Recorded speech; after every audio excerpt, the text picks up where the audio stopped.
Aliments et médicaments qui ne doivent jamais être consommés ensemble. Il existe certains aliments qui peuvent altérer ou inhiber l'action de certains médicaments, c'est pourquoi il convient d'éviter de les combiner pour ne pas courir de risques inutiles.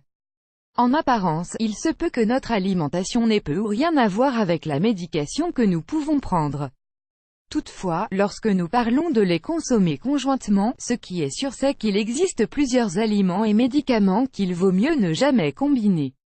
Les raisons sont différentes dans chaque cas, mais au final le résultat est similaire. Et il est certain qu'il existe certaines règles pour prendre des médicaments qui vont plus loin que la dose à prendre et qui affectent l'alimentation pendant le traitement. Les bronchodilatateurs. Ce type de médicament est utilisé chez les patients souffrant d'asthme, de bronchite et d'autres maladies liées aux poumons. Dans le cas d'une ingestion d'autres médicaments, vous devez savoir que le plus recommandé est de limiter la consommation de boissons et d'aliments contenant de la caféine. La raison, ces médicaments ont un effet stimulant dans le système nerveux. Aussi, pour éviter une nervosité exagérée pendant le traitement, vous devez limiter la consommation de caféine. Il faut surtout faire attention à la théophyline, car la caféine augmente la toxicité du médicament. Vous devez également éviter les repas gras car ils augmentent la biodisponibilité de la théophyline.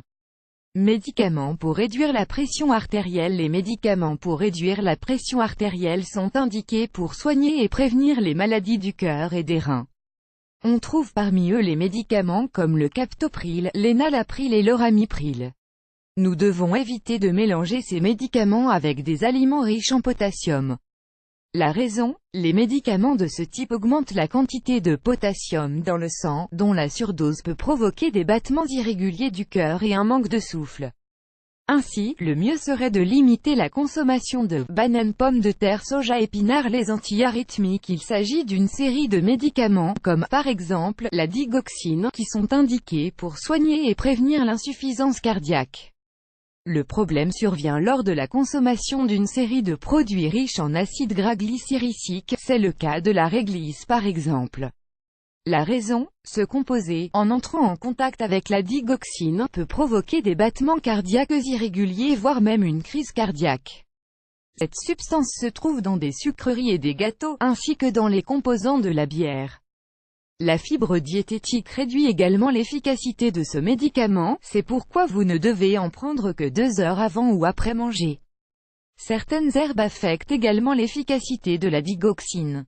C'est le cas de l'herbe de Saint-Jean ou le séné. Médicament pour réduire le mauvais cholestérol LDL. Ce type de médicament est indiqué dans des cas d'obésité, de diabète et de maladies cardiovasculaires. Parmi eux nous trouvons l'atorvastatine, fluvastatine, lovastatine, simvastatine, rosuvastatine et l'apravastatine. Il s'agit d'un type de médicament que l'on ne doit pas mélanger avec les agrumes. La raison, les agrumes augmentent notablement l'absorption des médicaments, ce qui augmente la possibilité d'une surdose et de l'apparition d'effets secondaires. L'action d'une seule pastille combinée à un jus d'orange équivaut à une dose supérieure ingérée avec de l'eau. Les anticoagulants. Les médicaments à des fins anticoagulantes sont prescrits pour soigner et prévenir la thrombose. Parmi eux on trouve la warfarine. Il s'agit d'un type de médication qui ne doit pas être pris avec trop d'aliments qui baissent la viscosité du sang et riche en vitamine K. La raison, en prenant ces médicaments on doit limiter la consommation de baies, d'ail, de gingembre et de certaines épices, piment de cayenne, cannelle, curcuma. Ces aliments sont anticoagulants et, en intensifiant l'effet de la warfarine, ils peuvent provoquer des saignements. De son côté, la vitamine K réduit l'efficacité du médicament. Elle est présente en grande quantité dans les épinards, les navets, les choux ou le brocoli. Analgésiques. Les médicaments de la famille des analgésiques sont indiqués pour traiter les inflammations et les douleurs musculaires et les maux de tête. Un exemple de ce type de médication très connu de tous est l'ibuprofène et on doit éviter sa consommation si l'on boit des boissons gazeuses sucrées. La raison, l'ibuprofène est incompatible avec les boissons gazeuses sucrées, car le gaz carbonique et l'acide présent dans celles-ci augmentent l'absorption et la concentration du médicament dans le sang. Dans ce cas, il est impossible de contrôler la dose et survient le danger d'un effet toxique qui affecte, surtout, les reins.